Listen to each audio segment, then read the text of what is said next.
Struggling to record vendor refunds in Zoho Books? Create a vendor credit in under 2 minutes with this simple workflow. We'll start from the dashboard, navigate to Purchases, then create and fill out a vendor credit step by step. All right, start by opening Zoho Books. Then, go ahead and click on Purchases in the left sidebar. Now, from the Purchases menu, select Vendor Credits. And finally, click the Create Vendor Credits button to get started. First, click on the Select a Vendor dropdown. For this example, choose Bobby AI from the list.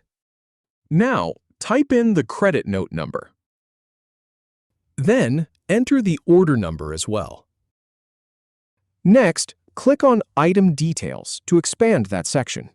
For example, select AI Marketing Campaign from the item list. Type any adjustment amount if needed, and add any notes for reference. Once everything is filled in, click Save as Open.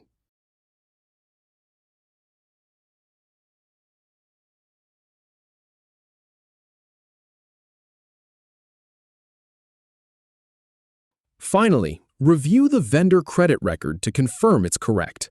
That's it. You're all set. If you have any feedback or if any info is inaccurate, please leave a comment below. We'll do our best to answer or redo the video if needed. Thanks for watching.